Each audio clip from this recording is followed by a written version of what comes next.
Thursday, May 21, 2026. Ninth floor, 1 Center Street, Manhattan. New York City Comptroller Mark Levine stands before a room of reporters and says 7 words that should have broken the internet. New York City is sleepwalking into the age of AI. He is not talking about robots on a factory floor somewhere in Ohio.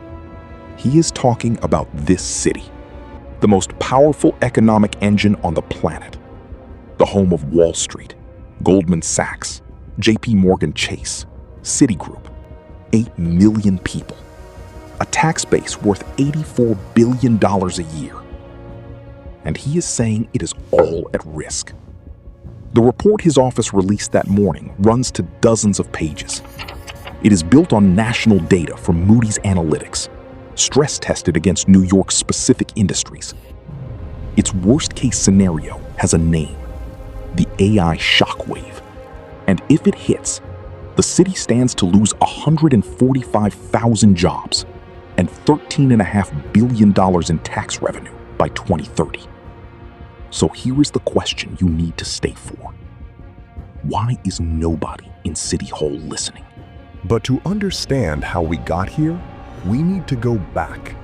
New York City has been destroyed before, not by bombs or floods, by money drying up.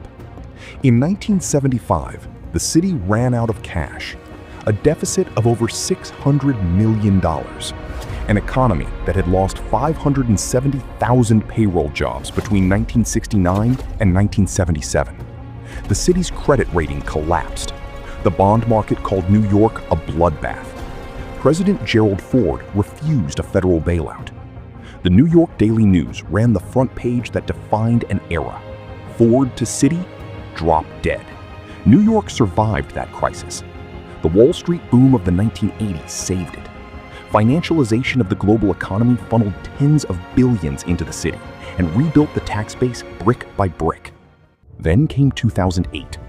Wall Street accounted for up to 12% of city tax revenue. When the banks collapsed, New York nearly went with them. The pattern is clear. New York lives and dies with its white-collar economy, and that economy has never faced a threat quite like this one. On May 21st, 2026, Comptroller Levine released what his office described as the first local assessment of AI's potential impact on a major American city's economy. 5 scenarios, mapped against New York's specific industries, stress-tested through fiscal year 2030. Scenario 1, the good news.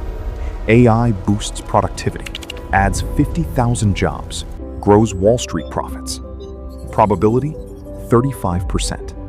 Scenario 2, disruption absorbed like a standard recession.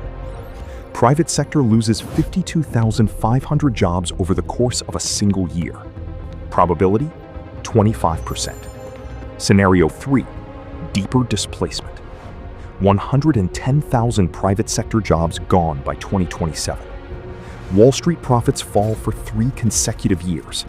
Tax revenue drops by over $3 billion in a single fiscal year. Probability, 15%. Scenario 4, a prolonged slowdown. Growth stalls. Hiring never recovers. White-collar employment hollows out silently. And then there is Scenario 5, the AI Shockwave. 259,000 fewer private sector jobs than projected at the deepest point. 145,000 of those in office-using industries. Tax revenues trailing the baseline by $13.5 billion through fiscal year 2030. Probability, 5%. But if it happens, the city has almost nothing to stop the bleeding. The city's current rainy day fund and its retiree health benefit trust hold a combined balance of $7.2 billion. That sounds like a lot. It is 8.5% of projected fiscal year 2026 tax revenues. Levine says the target should be 16%. That is $13.5 billion, the same number as the projected AI Shockwave revenue loss. The city currently holds roughly half of what it needs. Here is where the escalation gets uncomfortable. The city ended 2025 with a budget deficit of $380 million. Mayor Zoran Mamdani, who took office on January 1, 2026, has committed to a $22 billion housing plan and is pursuing the elimination of bus fares across the city. And the federal government is not riding to the rescue. The Trump administration has been cutting funding streams to New York throughout 2025 and 2026. This is not one crisis. It is three crises arriving at the same time: budget pressure, federal withdrawal, and now a structural AI threat the size of a recession sitting on the horizon. Here is what the headlines missed entirely. While Comptroller Levine was warning that AI could hollow out New York's white-collar economy, the AI companies themselves were moving in. Anthropic, the company behind the Claude AI system, is nearing a deal to lease the entire 465,000 square foot office building at 330 Hudson Street in Manhattan's Hudson Square. The entire building. One company. That deal would represent one of the largest single-tenant office commitments tied to generative AI in the city's history. OpenAI had already leased 90,000 square feet at the Puck Building in Soho in 2024. AI companies signed 845,000 square feet of Manhattan office leases in all of 2025. In just the first quarter of 2026 alone, that number was already 415,000 square feet, double the pace. More than half of that space is for future growth, not for staff they have today, for the workforce they plan to have tomorrow. This is the hidden geometry of the threat.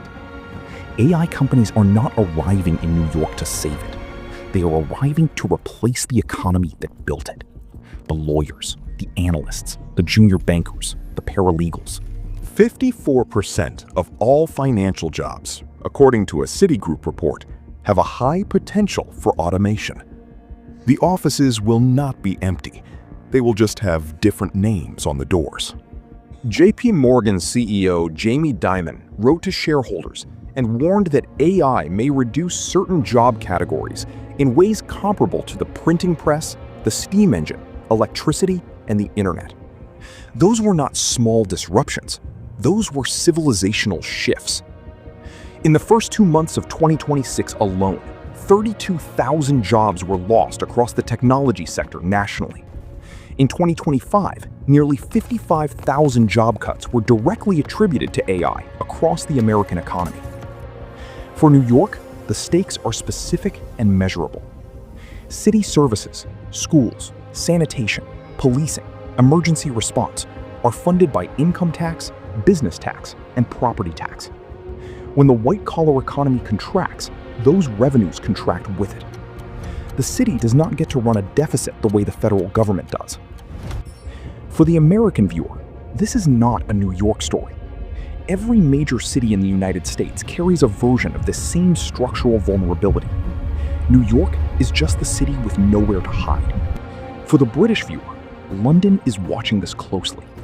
The City of London's financial sector faces identical exposure to AI-driven displacement of professional services jobs. The question is not whether the disruption is coming. The question is whether the disruption is already here, and governments are simply not measuring it yet. Here is the verdict. New York City is not facing a single threat. It is facing a convergence. A city budget already in deficit. A federal government withdrawing support. A new mayor with ambitious spending commitments. And sitting underneath all of it, a structural shift in the labor market that the city's own comptroller described in writing as potentially the most dramatic technological revolution in our lifetimes. The three layers of this story are now visible. The visible actor is City Hall, caught between political promises and fiscal reality. The systemic force is the AI industry, accelerating faster than any regulatory or fiscal framework can absorb. And the hidden beneficiary? The technology companies themselves, moving into the most expensive real estate on Earth, signing the leases, occupying the buildings, replacing the economy that once filled them. New York has been declared dead before. In 1975, in 2001, In 2008, it survived every time.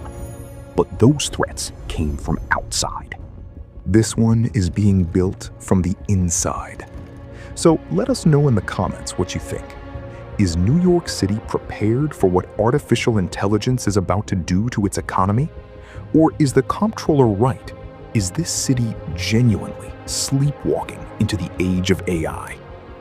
And in the meantime, thank you very much for watching. Now, without certainty.